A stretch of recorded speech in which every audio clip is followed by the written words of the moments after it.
मग परत व्याख्या दिली एका शब्दात. भक्ती म्हणजे काय? पहिली पायरी सांगितली भक्ती. भक्ती म्हणजे काय तर नमन. नमन म्हणजे नम्रता.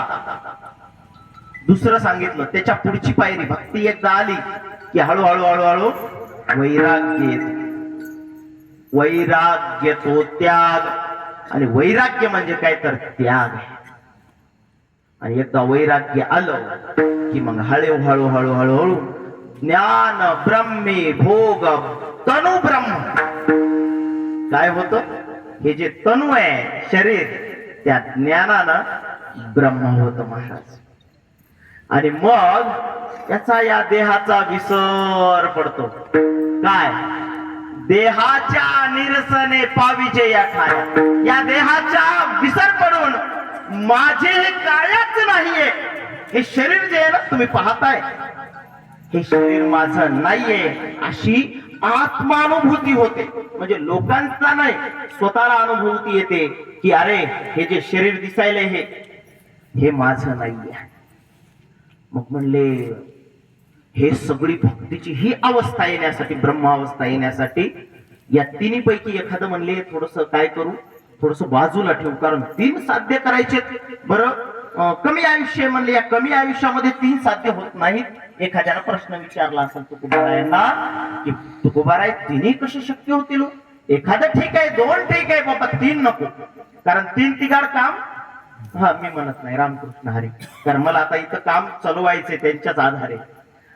तर 3 नको म्हणले 2. तर तुकोबारायानं खूप सुंदर उदाहरण दिलं. उदक अग्नी धान्य या 3 गोष्टी एकत्र आल्याशिवाय पाक तयार होत नाही. म्हणजे पदार्थ तयार होत नाही महाराज. काय तयार होत नाही? पदार्थ. तसा हा पदार्थ म्हणजे ब्रह्मावस्था आहे. आणि ही ब्रह्मावस्था जर तुम्हाला साध्य करायची असेल तर तुम्हाला 3ही गोष्टी लागतील.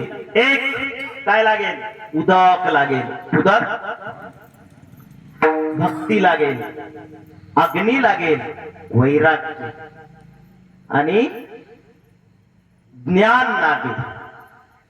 म्हणजे या 3ही गोष्टी एकत्र आल्या रे आल्या. वा वा वा वा काय पंचपक्वान्नाचं जेवण तयार होईल. पदार्थ तयार होईल. मग म्हणले जर याच्यामध्ये कोणी कॉपी केली काय आता एक नवीन एक साठे महाराजांचा डायलॉग आलाय. कॉपी करायची नाही.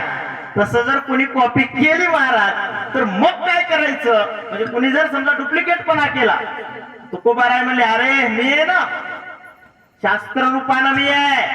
आज गाथ्याच्या रूपानं मी आहे. आणि मज कळते चाचणी. मला चाचणी कळते कशी आहे झालीये का व्यवस्थित. काय व्यवस्थित पात्रतेचा झालाय का तो हे मला कळतं. आणि म्हणून त्या तो जो बोलतोय हा बोलणारा पोपट तुमच्या समोरचा बरं तुमच्या सर्वांच्या समोरचा हा बोलणारा पोपट या पोपटाविषयी बोलायलेत महाराज. दुसऱ्या कुणाविषयी नाही. तर याची जी वाणी आहे आता हे जे बोलणार आहे पुढे 1.5 तास 1 तास माफ करा जेवढं बोलणार आहे याची जी वाणी आहे बडबडीची आहे का सत्य आहे मला कळते. कुठून? स्वर्गातून. विठाला